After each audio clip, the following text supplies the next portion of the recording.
Heads high is our posture. Against all odds, we gon' prosper. We know our place in this world. We gon' shine our lights till it hurts. Staying focused, we know our day coming.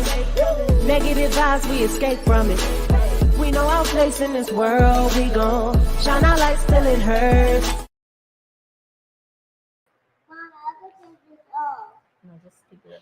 What's up, everybody? Welcome back to another edition of The Urban Platform Speaks. We got a crazy show today, but also a good show. And I got some special guests in here. I got Ashley Craig, KJ. KJ, what's your last name, KJ? Kevin Jr. What Jr.? Kevin Hempy Jr. In the house. You supposed to say in the box. In the house, not in the box. In the house. Kevin Jr. in the house. Yeah, that's it. And I got my co-host Tanisha in the house. And yeah, we got some interesting topics to cover today. First thing we're gonna start out with, and I'll tell y'all later on why I got this orange outfit on. When we get to some of the a little bit later in the podcast, it'll be clear. But for right now, we're gonna start out with some politics. We're gonna talk about Donald Trump. He is the leading Republican candidate. And let me see. So Donald Trump. Now we're gonna talk about Donald Trump because like I said, he's the leading Republican candidate, and he got a lot of things going on with him. He got a trial going on, and he caught up in a whole bunch of different controversies. So, but even still, with him caught up in these controversies, he is still leading Ron Desantis by 30. The last time I checked, it was like 30 points. So now what I want to know is, like, with all this going on around Donald Trump, like, would you feel comfortable voting for him? I'm not voting. You're not voting at all? No, and I'm definitely, if I was, I would not vote for Donald Trump. You wouldn't vote for Donald Trump? No, I feel like he is like a jester, like a clown, like his motives, his intentions are not to better anything. It's just, I don't know, the public kind of uses him for what he's good at, and that's being a clown, like stirring up trouble, and he has no real intentions for the country. No good intentions. Yeah, Ashley, how you feel about Donald Trump? I think the big picture is that it's racially motivated. Things that used to, happen back in the day where they're not afraid to be loud and proud and be racist. And I think that's the motive as we growing in the country. They're just taking, like they don't want, to see Black people succeed or any progression within the Black community. So I think he's just the puppet that they're using. Exactly. Right. Yeah. He's happy to be the puppet.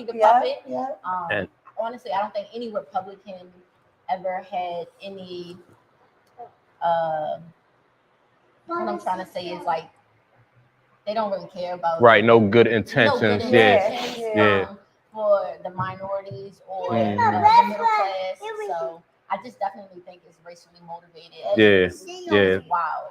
Yeah. So I agree. I agree with that. I just think that Donald Trump is like he's setting minorities back, and he's not really doing anything to benefit our community.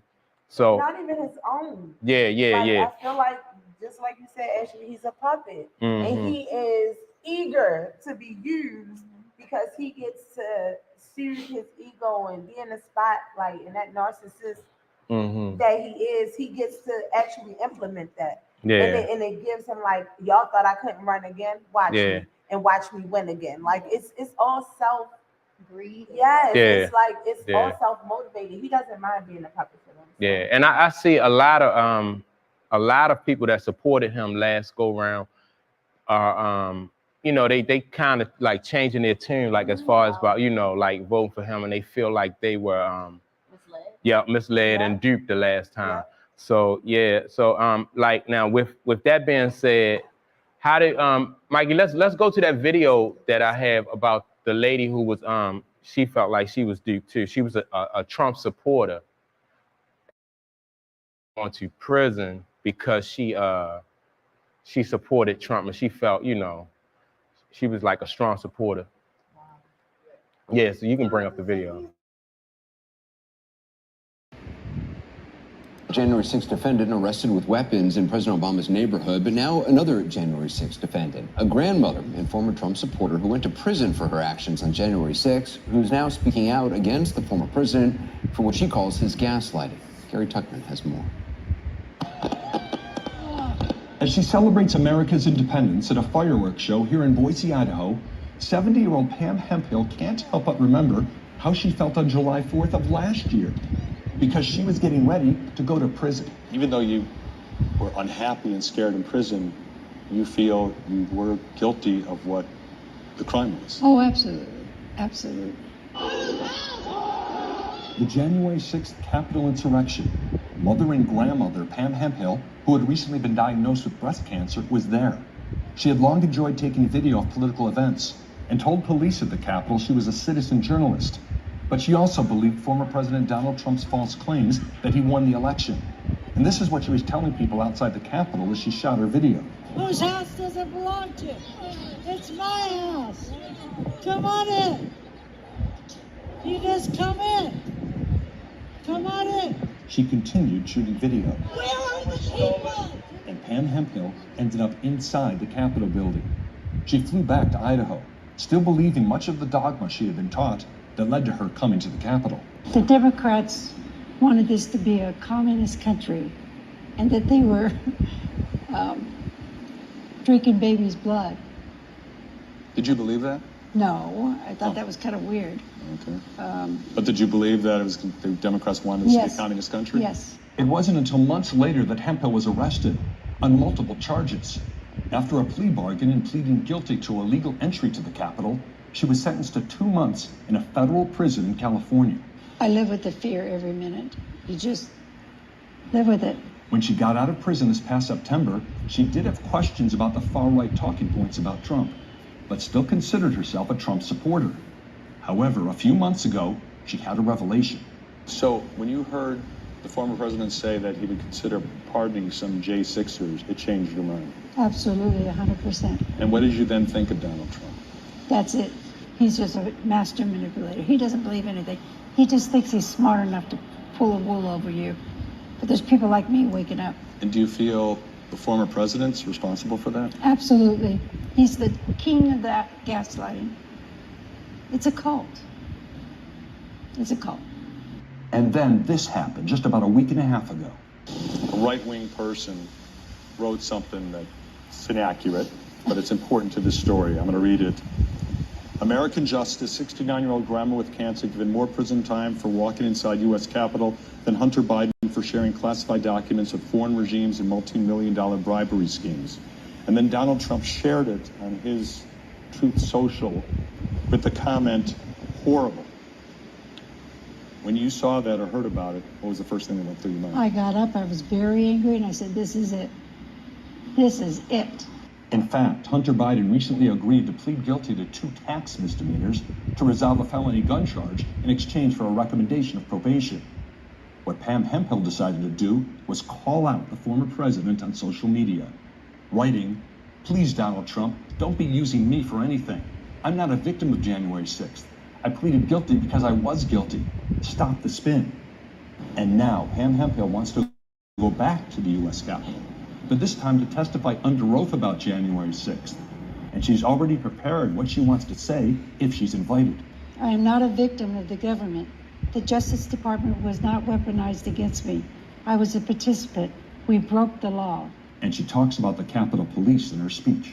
In the crowd, I was pushed down. My head was trampled on. My shoulder pulled out. The Capitol Police saved my life that day.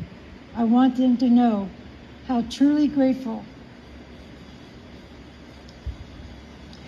I am to them and how deeply sorry I am for what happened and how they continue to be treated to this day.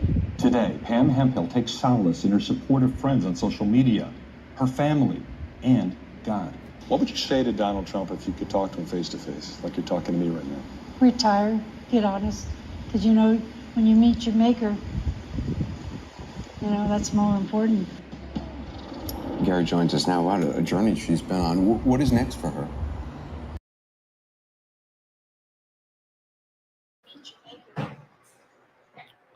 All right, so just like y'all said, like, you know, like she felt like she realized later on after she had went to prison, you know, somebody's mother, somebody's grandmother, but she was just like, she was misled so much that, you know, she broke into the Capitol building and wound up going to jail. I think she went for like 2 months. Yeah, she said that she still kind of believed him until once, I guess, having to go to jail or coming out of jail, she said that he was a master manipulator and gaslighting. He doesn't believe in anything. Yeah. She feels like he doesn't believe in anything that he promotes. Yeah. So I mean, it's a whole lot of people who are like her, who are willing to just follow blindly, Right. and not think about, you know, the actual things that they're following behind. So she's not gonna be the only person. I feel like if he enters the White House again, it's gonna be sheer on ignorance of a bunch of people who feel that way. Like, I think it's the new day and age KKK. Yeah, Loud absolutely. and proud. Yeah. But when you say brainwash, that's kind of like stretching to me. But as far as like the cult, that's the culture that they are portraying and showing that, you know, they'll do whatever it takes, you know. Yeah, and I think it's important for people to, you know, to me, it really don't matter like who you vote for, but people are not thinking for themselves. Because as soon as reality hit her, and then she had to think for herself, then, you know what I mean, that's when she changed her mind. And sometimes, you know, for some people, it could be too late. You know, you find yourself in a situation like she did, wound up going to prison. Or the lady that died that day. Yeah. Oh, that's right. Yeah. Now I forgot all about the lady who actually lost her life that day. You know, and then he continued to use her, you know, like as part of his propaganda to, you know, to promote his cause. So yeah, she right.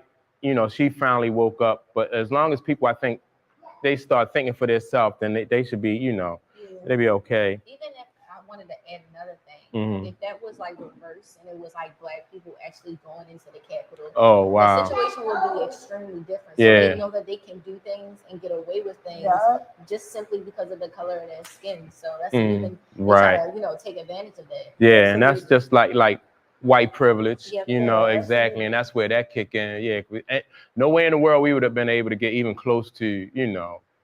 No way. It would have been nuclear. Right. And I mean, even the thought, like even the boldness of it. Right. I don't think that black people are, maybe not all black people, but I don't think that they are as bold. Like, what would be their reason to do that? Right, like, to want to. What would like we don't even get close to it just because.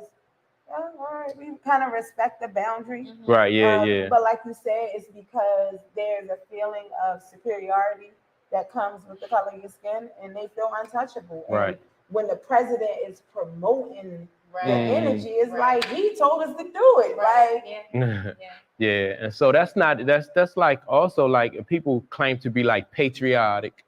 You know, like, so is that a sign of patriotism? Like when you storm the, you know, you storming the America. Yeah. Like that's a white American thing. I mean, like even patriotism. Like I don't know too many black people who kind of buy into that. I think it's always been like we're supposed to do it. Like so we stand up and we sing the national anthem and things like that. But I don't think that many black people actually believe wholeheartedly in that. Like, I think the narrative of it changed.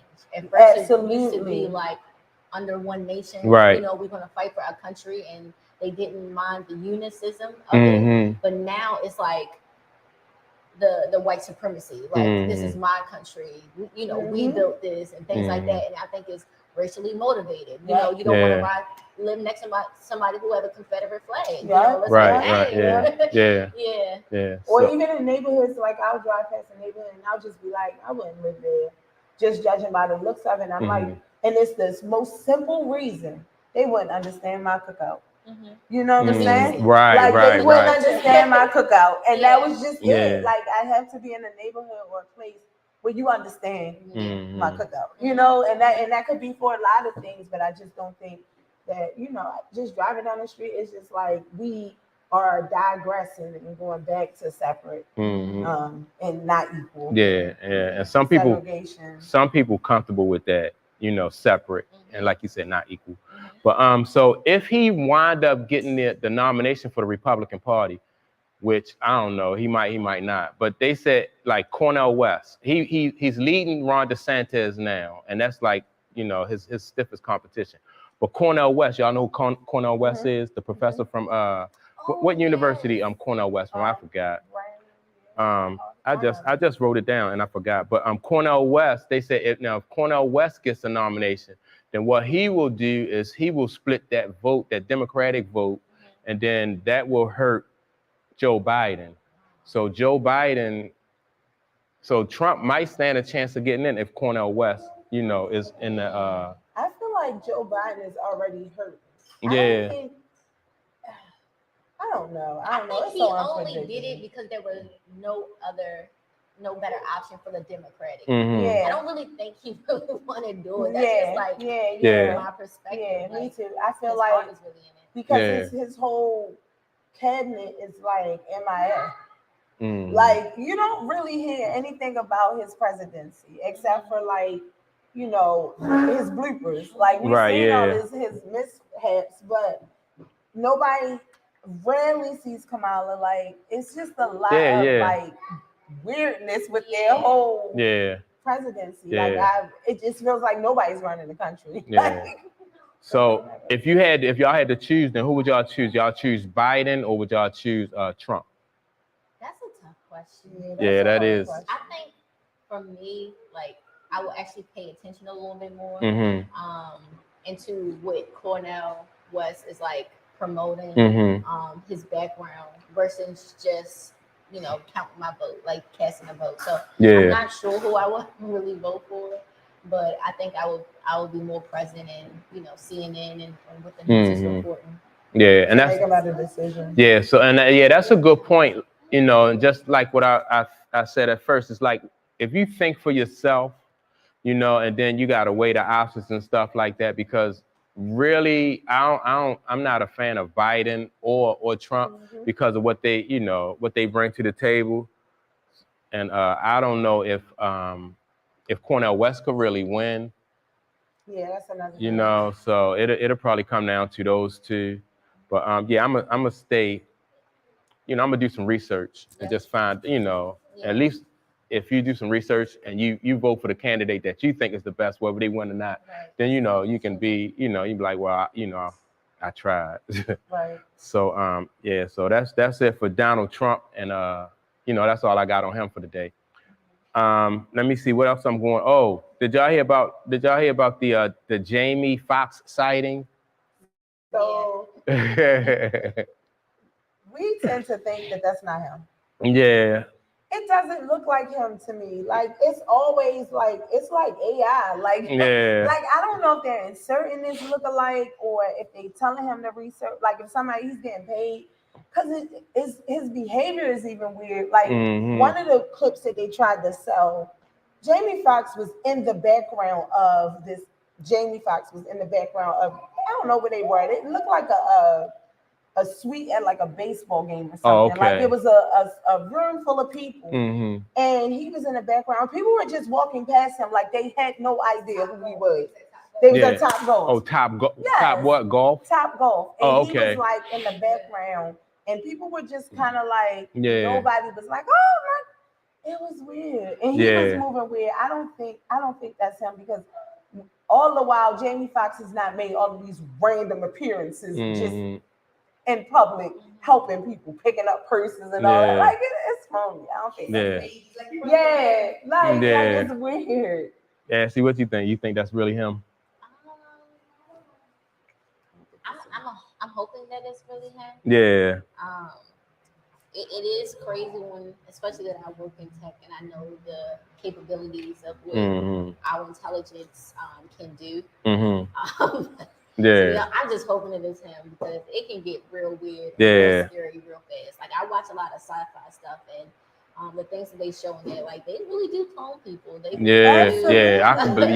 I watched this movie. I don't know what it was on, but it was about a girl. She was a tech girl, and her friends, they pretty much hacked into systems in order to like make people who were like stealing money and like hedge fund managers, like those type of things. If they were stealing from the people who invested in them, they would figure it out and hack their computer system. But she always left a blueprint on the hack.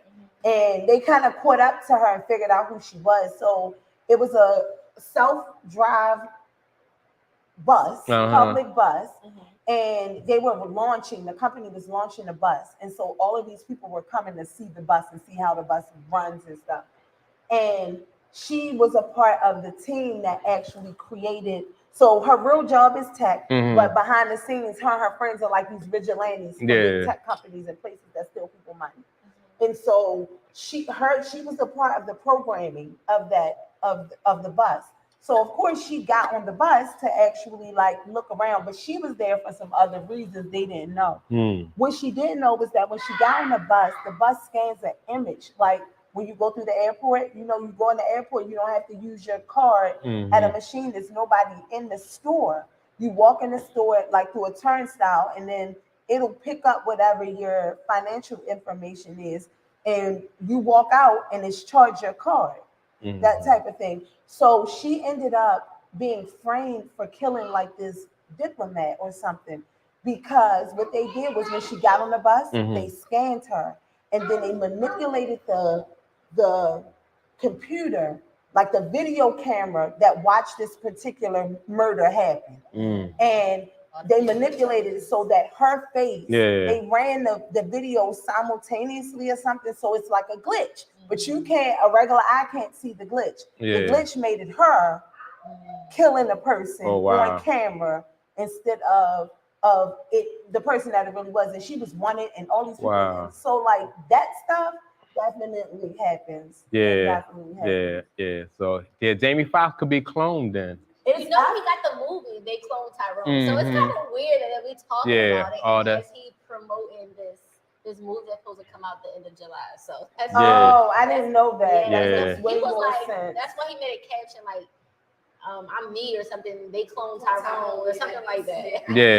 Okay. Yeah, it's a movie. It's a movie. That makes perfect sense. I believe it's gonna be like on Netflix, you know, so it looks that's not really him. Interesting. That is not him. Oh Lord. This is movie promotion. All right, so we all agree that and it's kind of suspicious because he's not really saying enough. He's not interacting with people. He's not interacting with people at all.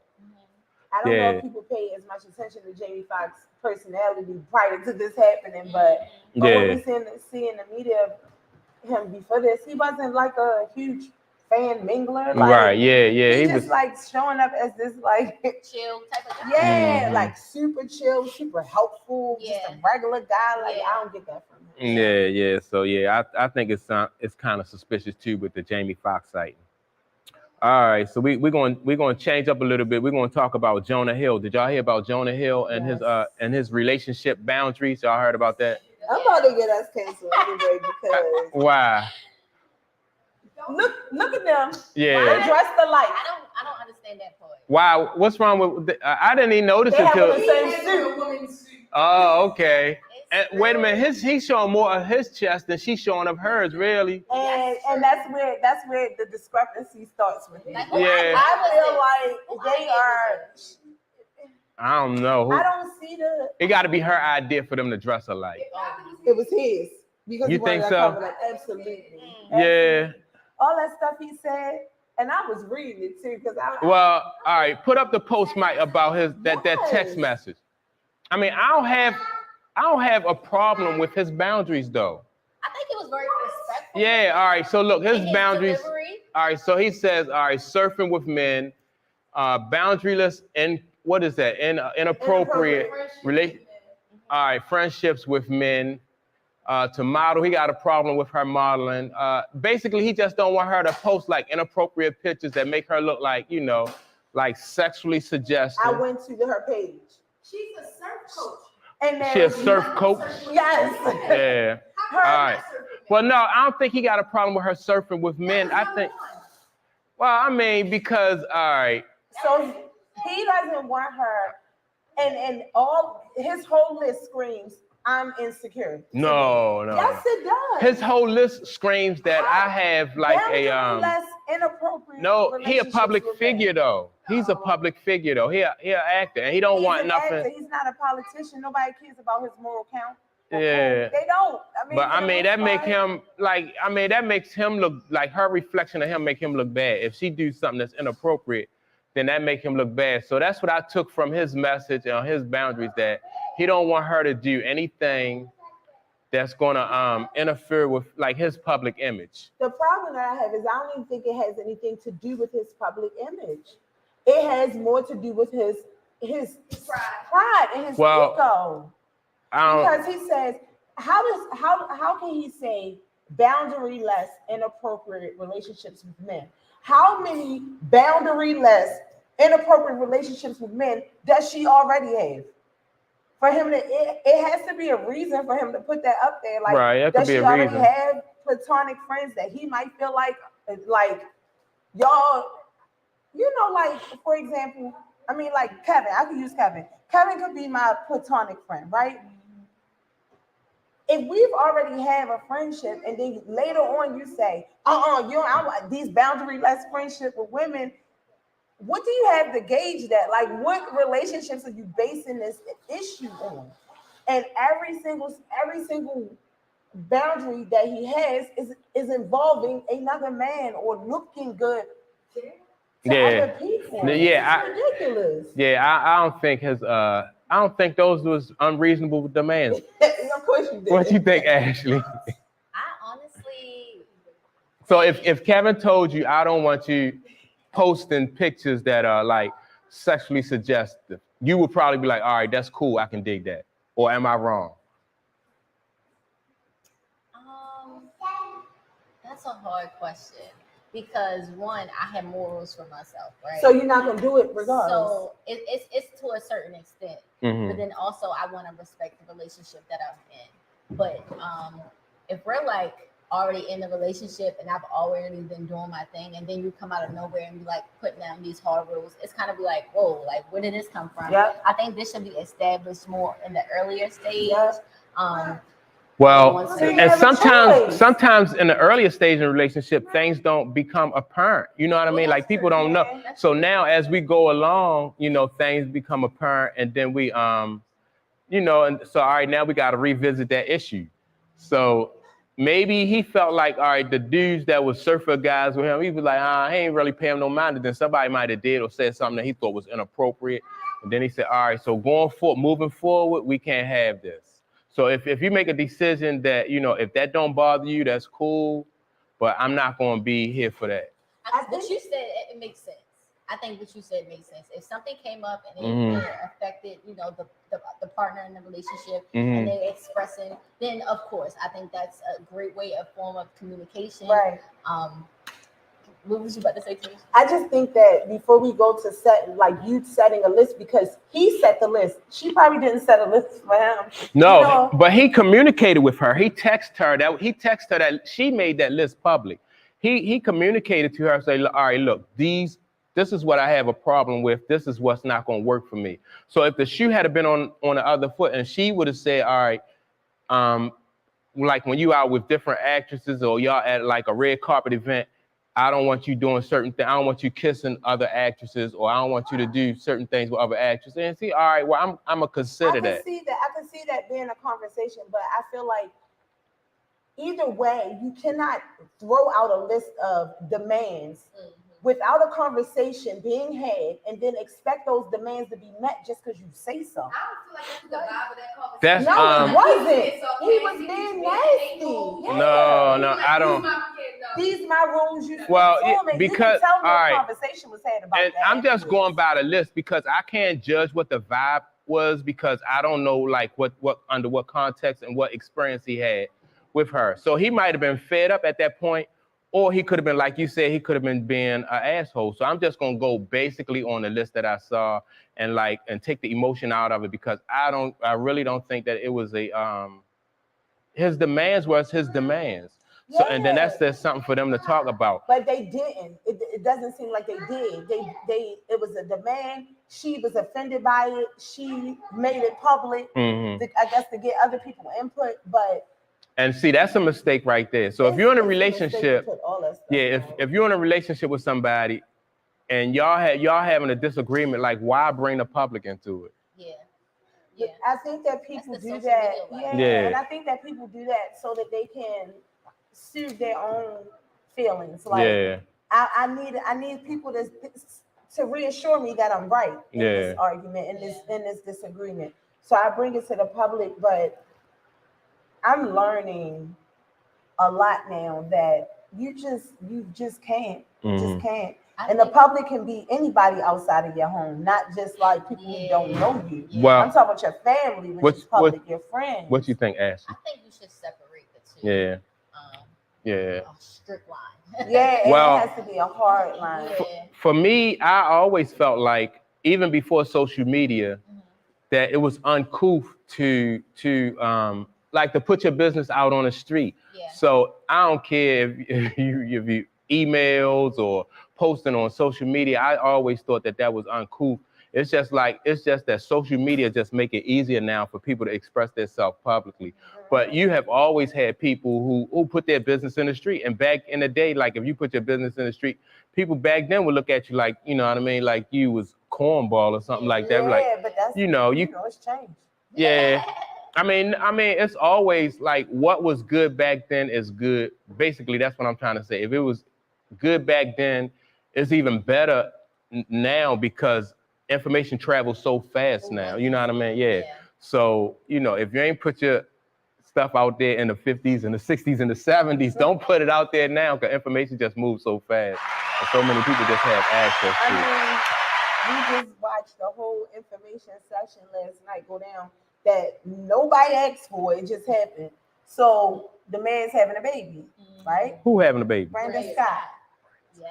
Who's Brandon Scott? The mayor of Baltimore. Oh.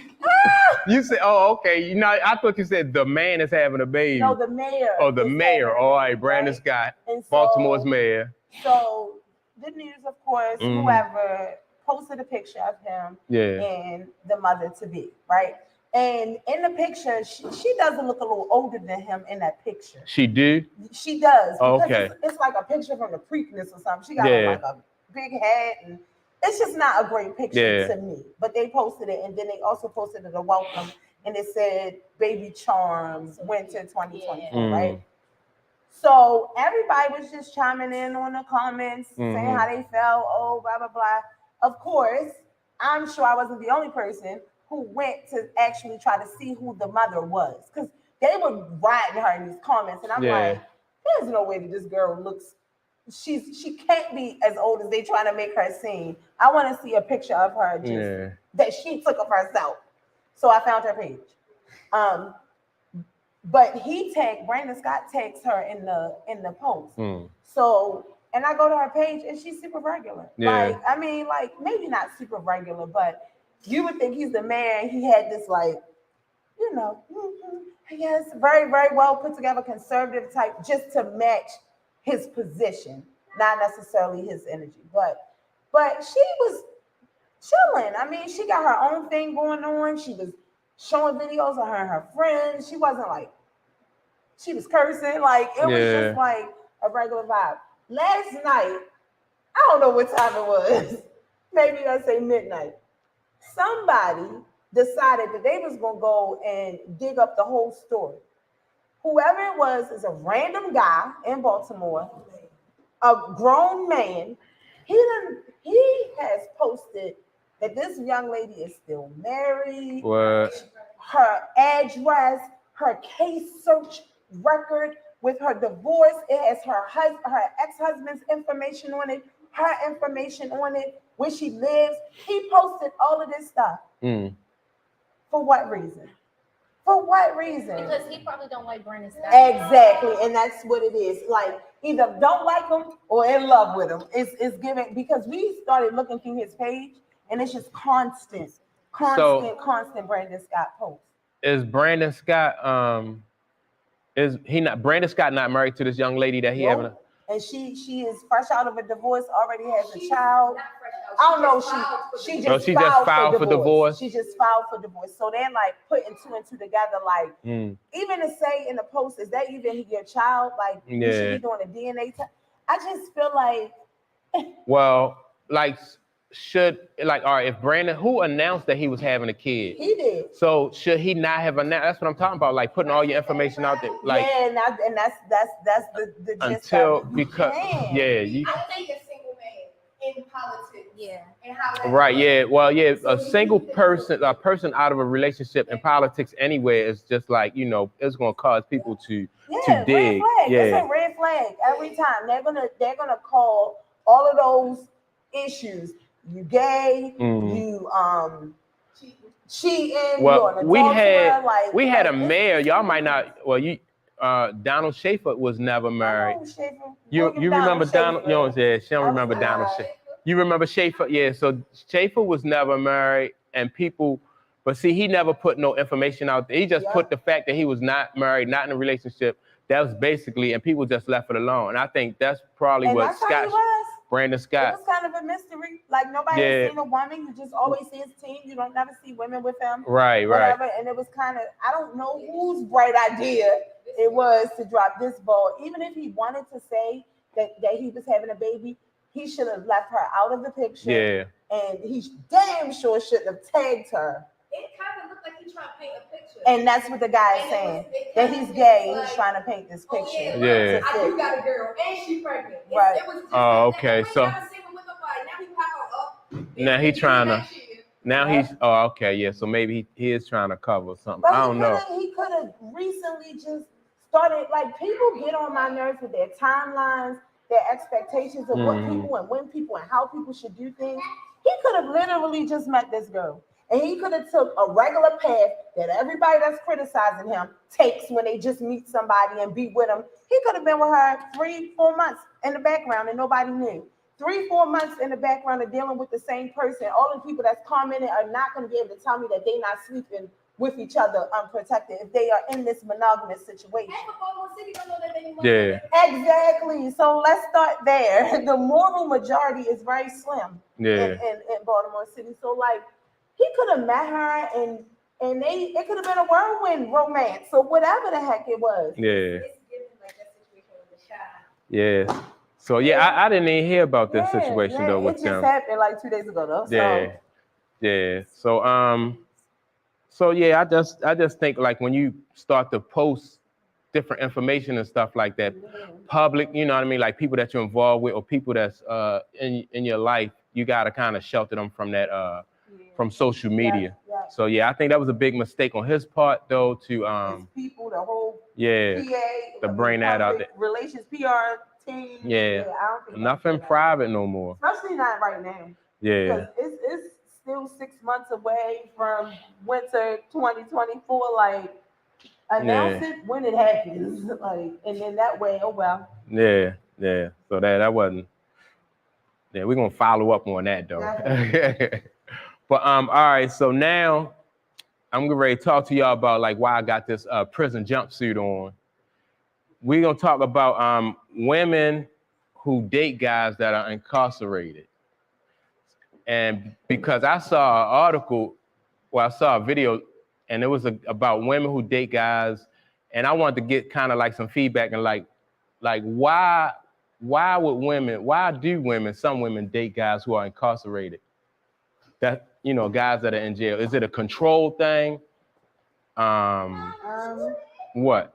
I think it's a spectrum of reasons. Yeah. I think a lot of women who date guys that are in jail date them from a place of insecurity, honestly. Like, I think that some women feel like they can't get the person if they were outside of jail. Yeah. And then in jail, it's like catfishing. If you're dating somebody in jail, you don't have to show them truly who you are. You know, like they can't see you. It depends on how much time they got. Say you dating somebody who has 10 years in jail and you start dating this person at year number 2. Realistically, are you gonna ride with this person for 8 years? Yeah. Realistically, probably not. Right? But the idea of having somebody who is paying all this attention to you, who is intellectually where you are right now, I'm telling y'all, that's what happens because they get in jail and they get real smart, real intelligent, and then they start sending these letters, and you're like, wait a minute, oh, you love me. So it starts to become one of those things where I feel like women feel like they finally get the man that they want and they get him to themselves. He not chasing a whole bunch of other women, like in their minds. But I've had a relationship where the person, we were already in a relationship and that person got locked up. And I was like, all right, I'm gonna come see you once. I don't know how this is gonna go. And when I got there, I talked to him. I said, yeah, bro, forget this. I'm never coming back here. And so now my friends, we feel the same way. So now when the police officer tapped the top of the car, take him. I'm out too. That's it for you, bro. Like, I roll. Just because to me, realistically, and it's not fair. It's not fair. I mean, it's a different situation if you come into it. That's a whole different situation. Or a relationship that you've been in for 10 years. That's a different situation. But these women meet these guys in jail. Right. They have actual about them. like websites. I forgot the name of the website, but it's you can go down the list and just scroll and different guys' profiles will be on there. And then, you know, the women are just, you know, they ask them if they want to be their pen pal and they communicate with them. So I'm like, you know, so is that like, you know, like what's the deal with this? Is this like they provide like a some type of like a fantasy or? Yeah, desperate times cost for desperate money. Yeah. I feel like you have to be really lonely to think that I'm gonna just go on this site and find a pen pal. Like, I think you have to be really extremely lonely. Now, like when you mentioned like being your husband and they get incarcerated or been in like a committed long-term relationship with somebody, but other than that, I really don't see the point of it. Like, to be honest, if he ain't really was like making no money and still taking care of you while he was there, like, what you gotta pay for the books, and all of that. Like is he taking care of you via there? Right. Yeah. Now some guys are able to take care of people, you know, from in there, you know, depending on what kind of hustle they got going on. So like, do that make the situation, like if they able to send money home, do that make the situation any different though?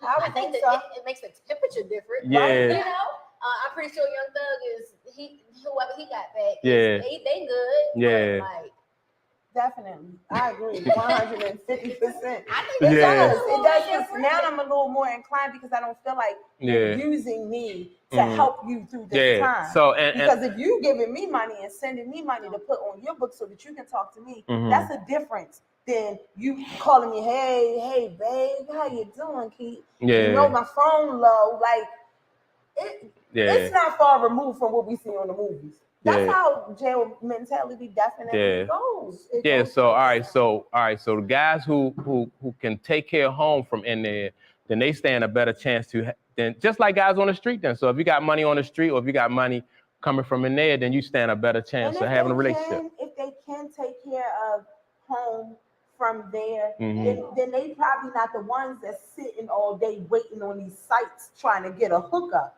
They probably already have a situation established before, you know, while they're in there. They're not just, but I've seen. But they have the time on their hands. They get a separate situation. Right, absolutely. I watched the Baltimore girl just, baby, she had gotten a hold of the letters that he had got sent to him, all of them, because he was coming home and they intercepted his stuff before he got it. They sent it to her. Yeah. But she know people who knew people. And they sent her all the letters, and she had everything, every receipt. He was pen paling the whole world. He had multiple people who thought they were his number one. And that's what I'm saying. It's a game of manipulation when you in there. Survival of the fittest. I can't believe that you gonna take me that serious in jail because you trying to survive. So, but is it controlled too, like on the women's, on their end, like they controlling the guy, like, and they want the guy to depend on them, like you said, to put money on their books or even to send them stamps or and whatever. Some women like to be used that way. Yeah, they like to feel needed, used that way. And so I just think you have to be a different caliber of thinking woman in order to follow that. And most women that I know are not going to do that. They're just not. It's just a lot more stuff that you want for yourself, and that can be emotionally, mentally exhausting to sit and try to do a bid with somebody and sit outside and be like, okay, so what I'm supposed to do when I'm lonely out here, what I'm supposed to do, and then you have to think about the outcome when they come home. Now, when you get home, now what? Because you done spent 10 years in this place. 10 years is a long time. Things change in 10 minutes. Yeah. So now I have to help reprogram you. Like, what's your expectation for me when you get home? No, I'm not. Well, I'm thinking like, all right, so if y'all communicating the whole time that he in jail, then don't you think like he letting his expectations, they letting each other know what their expectations are? It's a lie in jail. Nobody's gonna convince me it's the truth in jail. It's a lie in jail. It's a lie. Yeah, it's a lie. Yeah. It's a lie. It's a lie on both parts. Because you're probably lying about what you're doing while they're locked up, and he's lying about what he's going to do when he gets home. Yeah, it's a lie. It's a lie. It's a lie. Yeah. Because really, they just trying to make the situation as good as they can. So they gonna feed you whatever information they gonna feed you. You know, they want you to keep picking up the phone. They could be on lockdown.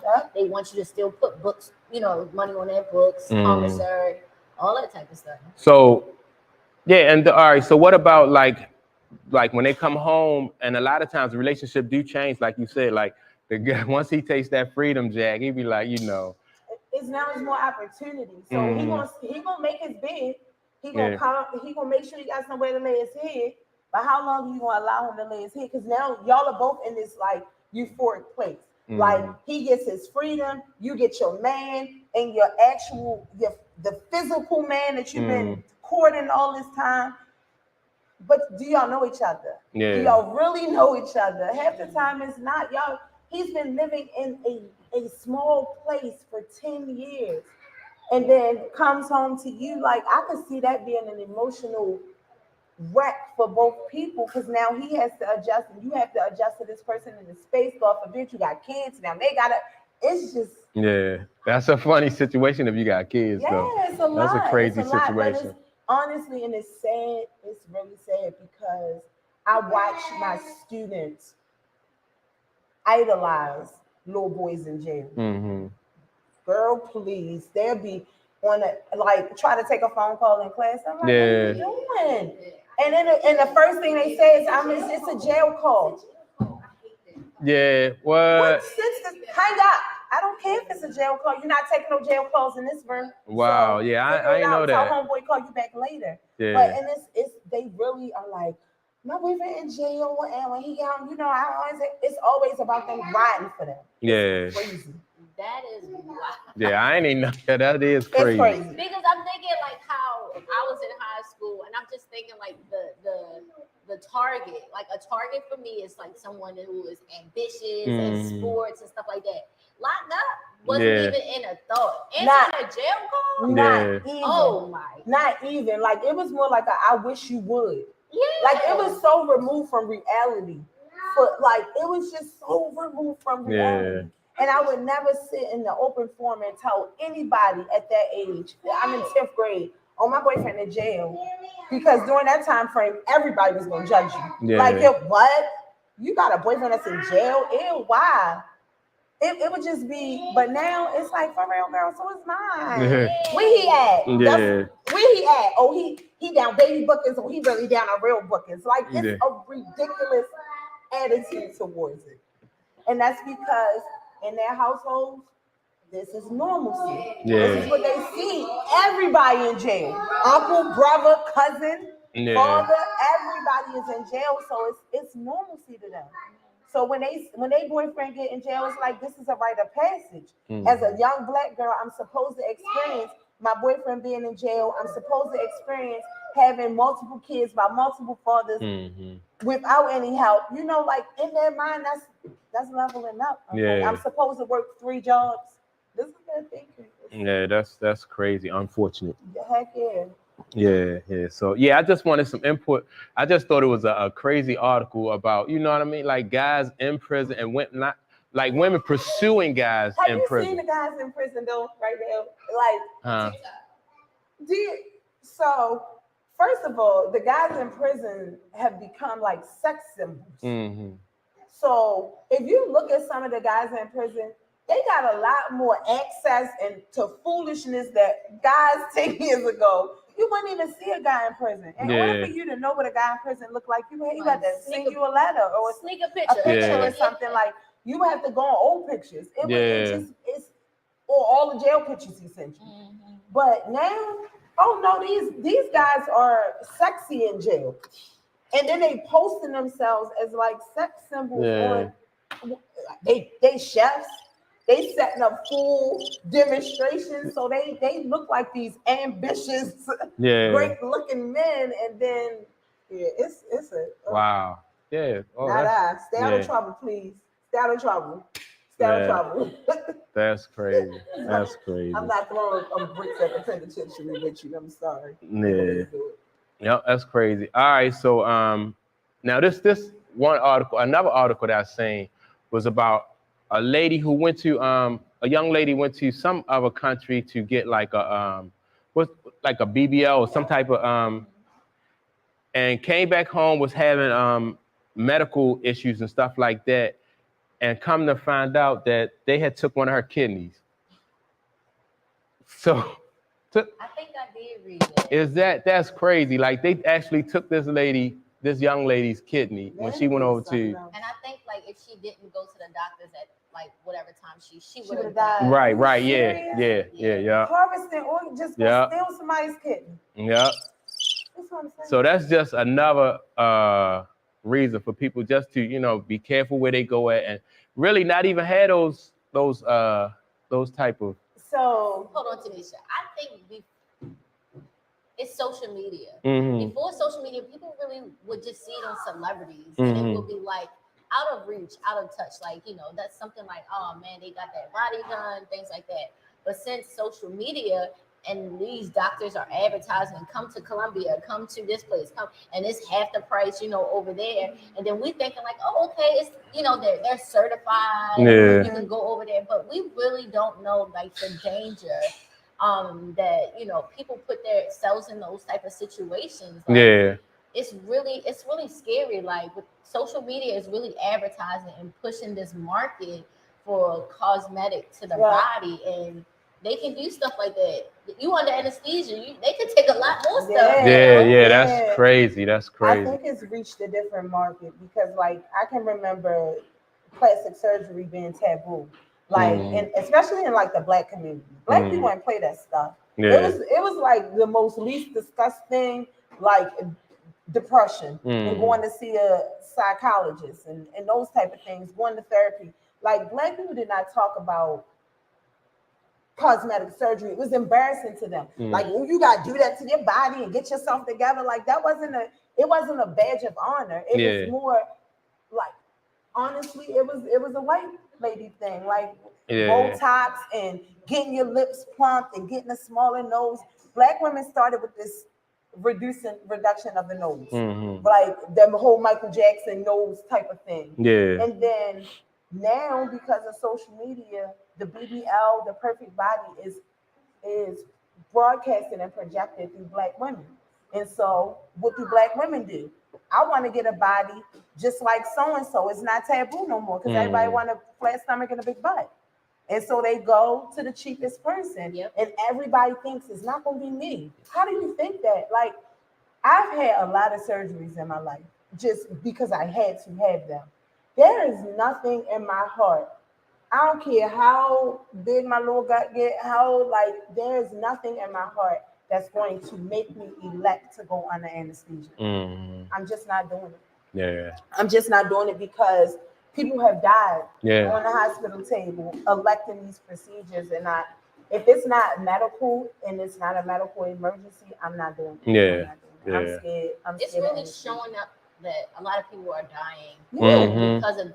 They said BBLs are like one of the hardest surgeries to do. Like this is like from doctors. Like Yeah. one of the hardest, like transferring fat from your body to like other places. It's like one of the hardest things because they said like your vessels or your veins or something like are so small that if when you're doing it, if you hit it, it can really cause you to die. Yeah. It's like a slow death. Really. Yeah. It's a slow death. It's been so many people like that had started making alterations to their butts, starting with the spray, the tire injection when they was doing all of the illegal processes in the hotels and all of that.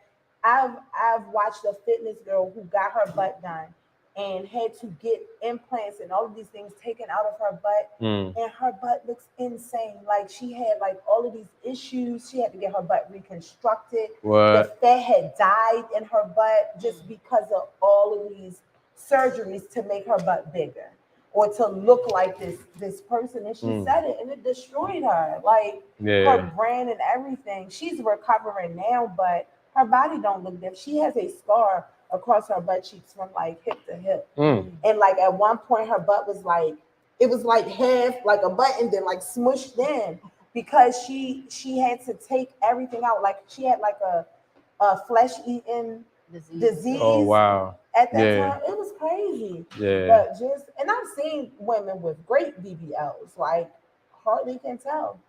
But so BBL, do that mean surgery for? BBL is just like fat transfer, or do it mean they got implant? It's a Brazilian butt lift, but it's a fat transfer. Oh, okay, all right. It's a fat transfer. So they take the fat from fatty areas, your stomach.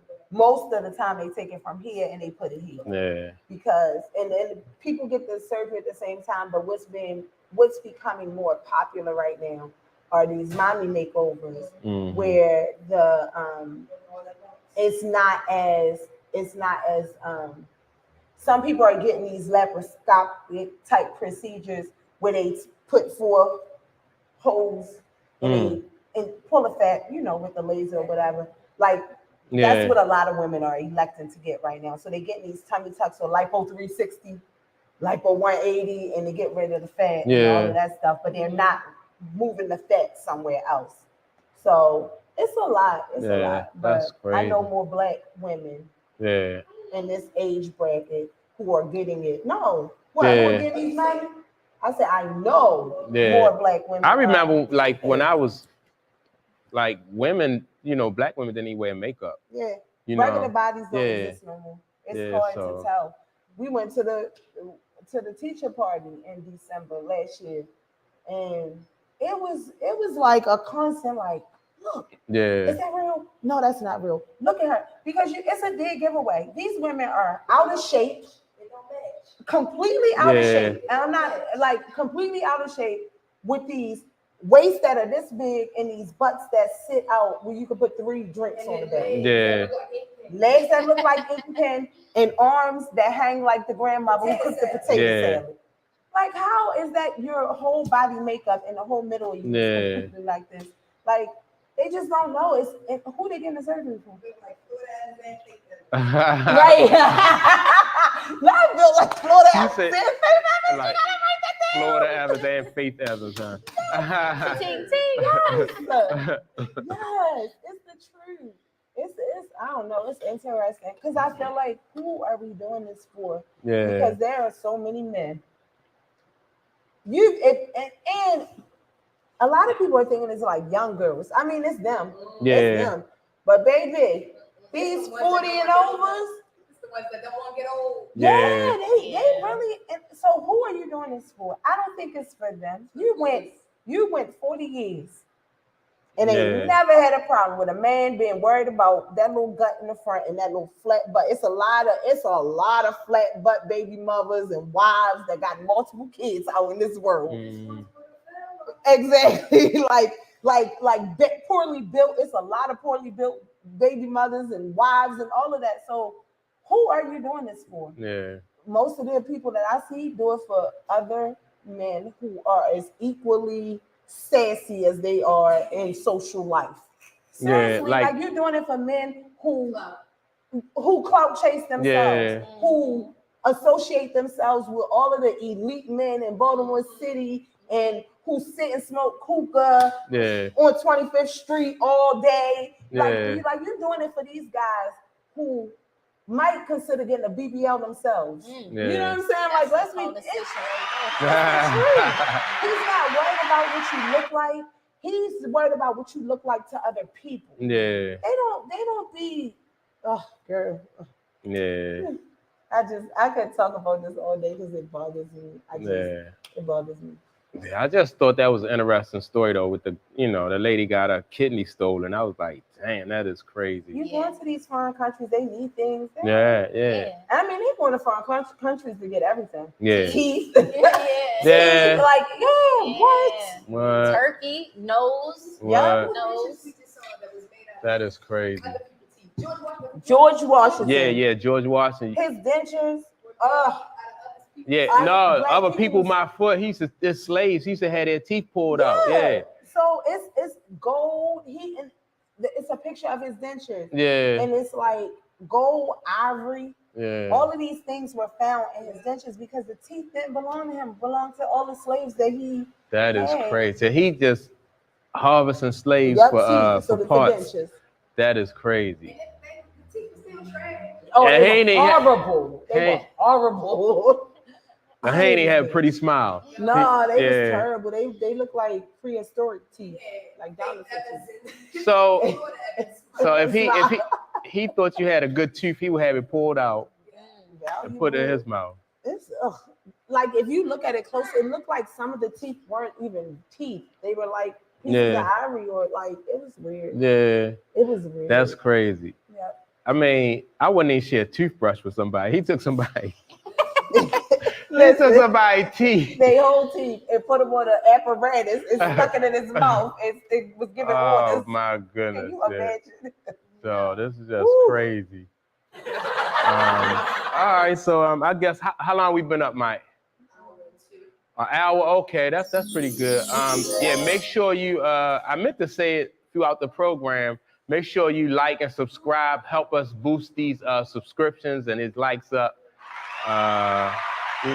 Help us out. Do us a favor. Absolutely. Yeah. And make sure that tomorrow that you tune in tomorrow, I'm doing a Sunday sports show tomorrow at 11 a.m. from 11 to 12.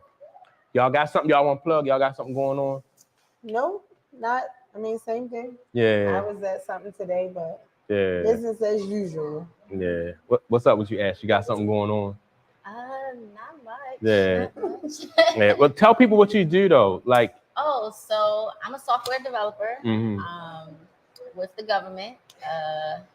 Work a lot with coding and scripting. Been doing it for about like 7-8 years now. Something I really had to teach myself. So, yeah, it's pretty cool. So like with coding, so do you have to go to school to know how to do coding? Absolutely not. You don't? I did, but it took me about 6 years to actually get a coding job because that's when I had to really reteach and learn myself. Yeah. I would not promote going to school to get a job in tech because it's so easy to transition over. It's so easy to teach yourself. Yeah. As long as you're willing to apply yourself. That's good. Yeah. So and like with so let me ask you this, because like as we get more and more like technology and stuff come in, so like is coding going to be something that's going to be around like in the future as computers and technology come into play? I think that's all that is trajecting to. That's what AI is. It's just artificial. It's master coding. Mm-hmm. We, like I was talking to Mikey, we coded when we were, you know, on MySpace, Right. HTML, like doing backdrops and things like that, and like how advanced we were. And then if we would have kept it up, we would be, you know, master. Yeah. We would be master coders. So it's definitely will never go away, because one thing for certain is technology is always advancing. Always. So like, but so will machines be able to replace people far as like encoding and what, you know? Absolutely. Yeah. If you, like, it's ordering food, like the servers is these little robots. Yeah. Like you mentioned at the airport, if you go in it scans your card or scans your body. Like it's literally at Walmart, you got these, you know, little machines and things like that. So everything is really going towards automation. It's going to make them more money. They have to pay less people, you know. So that's their goal. Yeah. That's interesting. Yeah. I didn't think that. Yeah. Like you see, 20 years ago, you would have seen it like on TV, but I didn't think that I was actually going to live it necessarily. Like live what, like the coding stuff, like robots doing the work and robots delivering food and knocking on your door at the hotel. Like I didn't think that was going to be something that was going to happen immediately, but it's happening. Yeah, that's a trip. That's why I asked, because you know, like jobs and stuff like that. I know a lot of people concerned with like what the job market and stuff is going to look like in the future, like with computers and machines doing different jobs and stuff. So where is that going to lead people? It's going to affect everybody. Like even with actors and actresses or people who rap and stuff like that, they got machines that can like duplicate your voice, your tone, your rhythm and stuff like that. So where they have like AI rappers right now, or like the hologram. Hologram is something. Yeah, so that's gonna be crazy. Like I even saw a machine janitor. Yeah. Who was cleaning and spraying stuff down. Things like that. Like that's, you know, how many minorities of Hispanics are just, you know. Yeah, people. I feel like those. So it could take two different paths. I feel like they are replacing those lower level type of workhorse type of jobs. So it's either gonna force people who are at those lower levels to aim a little higher so that they won't be disregarded in that way, or it's gonna crush, you know, a bunch of people who are already at that level and don't know how to get out of it. You know? But when I think of it, like most of like the housekeeping and things like that are people who are not from this country. So their first language is not this country. So they're already at a disadvantage. So those type of jobs where they go and clean, it's just something that they don't have to make interactions or something. They can just do, right? Forcing them to actually like learn and speak, like that is not going to be good. Like especially if English is not their first language. I think that they need to also have people to program those systems, because they can't work on them their own. So not program, manage. So some of the housekeepers are going to have to be retained, because realistically you just can't have a robot doing everything. But just think about it, it's going to be somebody in tech, not somebody that already know housekeeping. You know, it's going to be somebody like who knows how to manage these machines, code it if it starts acting weird, like being a database and things like that. It's not going to be somebody who So all right, well let me ask y'all this. So what is the future like? All right, so you're a school teacher. So when you see kids, you know, like when you see kids who don't even know like what's coming down the pike, like what's going to be in store for them, like as far as the job market and stuff like that, how can you like stress to them like how important it is for them, like educate? Like when I was coming out of school, you could be bullshit and still find your way. You know what I mean? I got a GED, I got put out of school and stuff like that, and still was able to get like a warehouse job. You know what I mean? Making decent money so I can take care of myself and my family. But like they got machines now doing all these different warehouse jobs, and so like how do you stress to kids like this? It's really crunch time out here. I kind of try to do that every day right now anyway. It's just about them listening. Because I never tell them what they're supposed to hear. Like in my classroom, it's more about life lessons than just getting this curriculum, because half of them don't buy into the curriculum. Right. The curriculum is more advanced than their teaching has been. So they're behind. They need more of life lessons than anything. They need to know how to survive at the next step. And I tell them all the time, you have to have a plan. Yeah. What is your plan? I don't care what your plan is, but do you have one? So because times are changing, but they don't see it as a threat because they were born into the microwave generation. Yeah. They have lived through the microwave generation, and that's their way of thinking. They expect everything to happen in an instant. And it's all, and everything that they expect to happen in an instant is all things that they don't have to work for. Yeah. But they need to understand that, and with this new switch in technology and this phase we're going into, you have to work for it.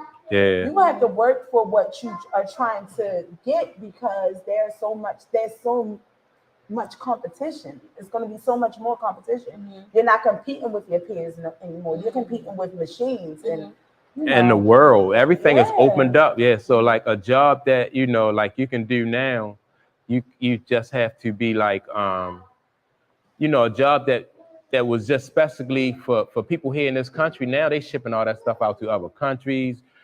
You get foreigners on the phone for customer service. That's like so almost everybody. I don't care what time of day you call. Yeah.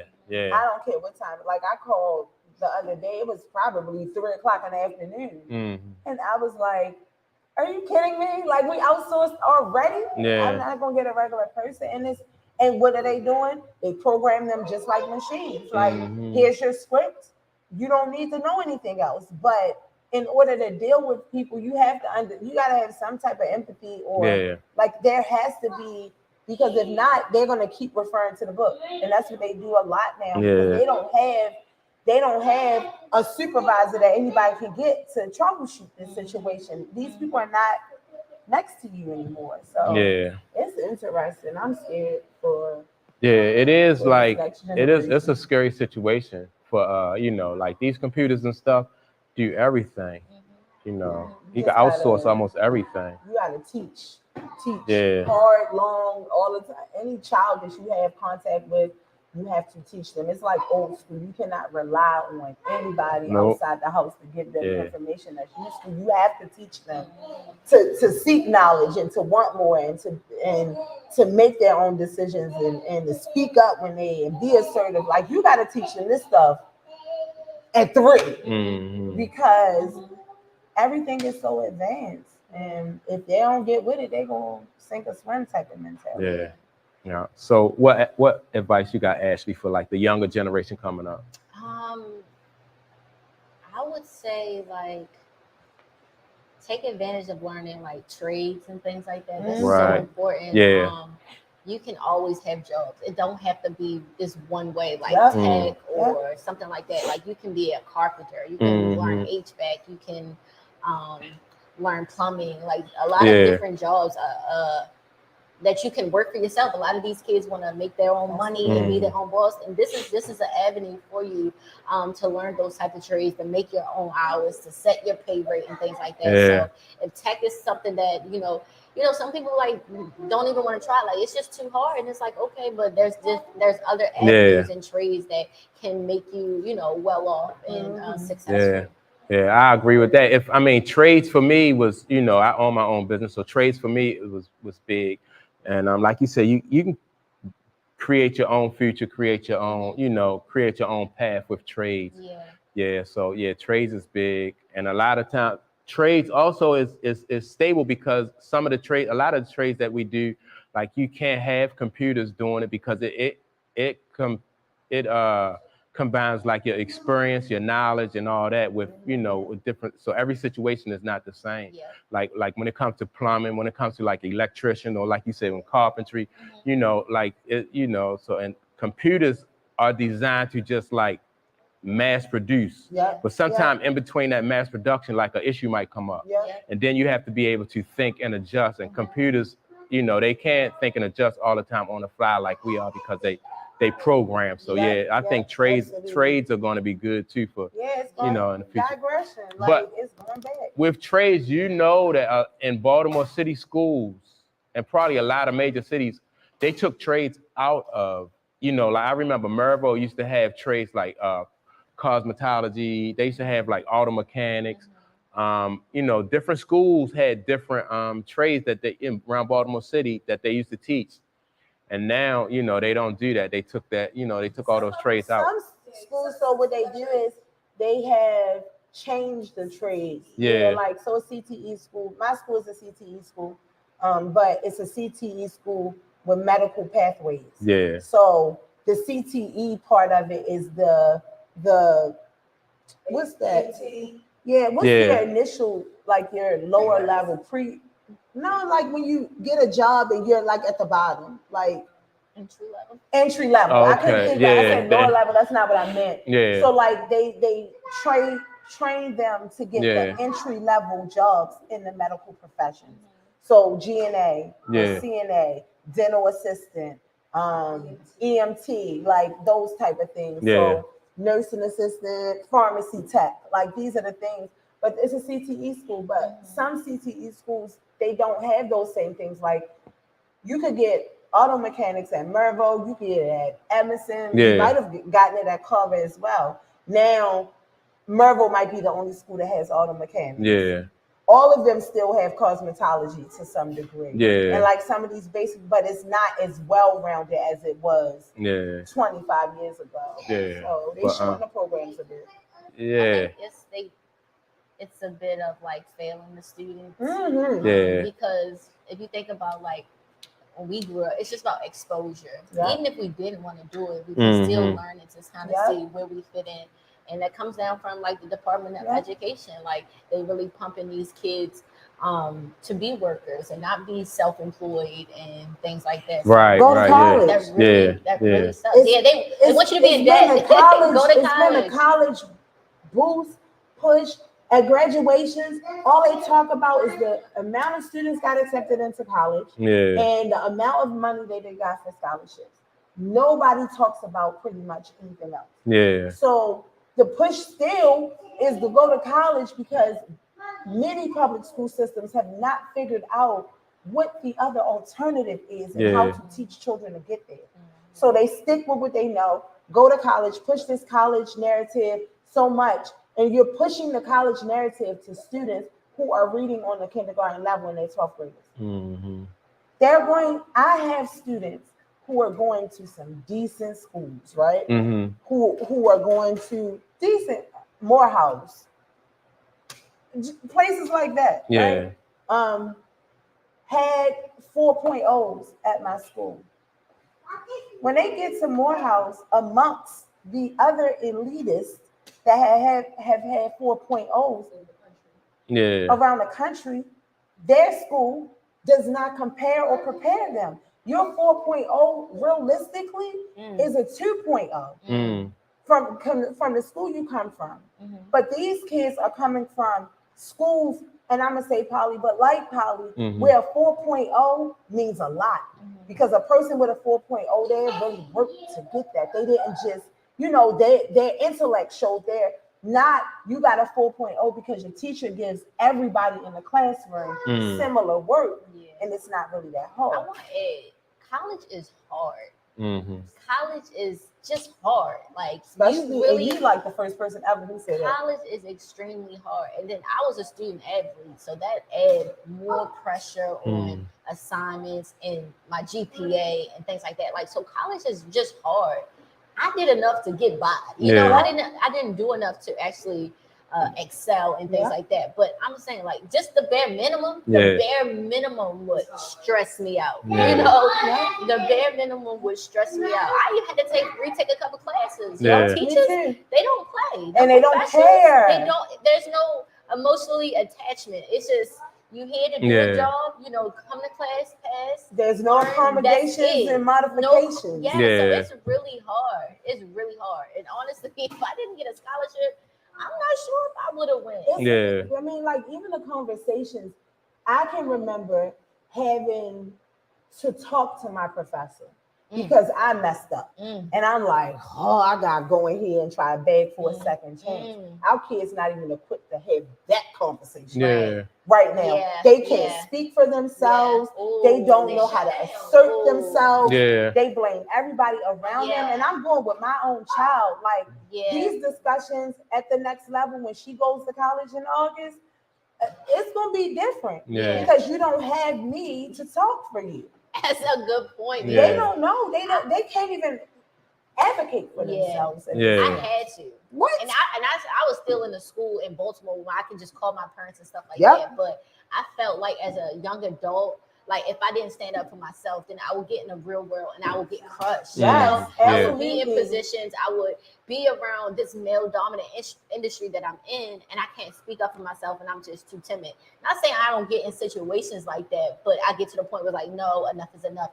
This is time for me to speak up for myself. And it started really in school, like and that, like you said earlier about the classroom. This is when you come in my classroom day one, the first day you meet me. My whole energy is that you're gonna talk in here. You're gonna leave out of here with a whole level of confidence that you did not have when you walked in this building, in this room. I need you to assert for yourself. I need you to argue with me. I need you to challenge my thought. Don't think that I'm the only person in the room with the knowledge. So this is the energy that I give my kids from the first day to the last day, at points where I can see them asserting themselves against administration, not in a disrespectful type of way, but just in a way that I question what you just told me because it doesn't make sense. But I can't imagine my child at this point having to go and speak to the dean of English to save her position in college, because I've been there before where I've had to go and advocate for myself in order to stay in college. So it's gonna be I don't know. It's I want to take care of me. I just don't want like a lot of urban or city kids just to get caught up in a situation where they feel like they gotta do they get caught up like in the criminal justice system, because you know what I mean, like if they already at a disadvantage, because of the system letting them down, and then it will be just an ugly situation for a lot of kids. Sometimes it just take one teacher. Like it take a lot of people to reach the kids, but some kids you can get, and it takes one teacher to give them something that nobody else has, even their parents or people that love them, and they'll listen. I hope so. But all right, with that being said, we get ready to get out of here. Like I said, do us a favor and subscribe to the channel, like the channel, and check us out tomorrow. And I want to thank my Ashley Craig for joining. We had to drag her on, but I'm glad, she has some. You look good doing it. You look good. Yeah, she has some. Insightful. Yeah. So you can come back anytime you want, and it's good. Yeah. And so with that being said, we appreciate y'all, and check us out tomorrow. Peace.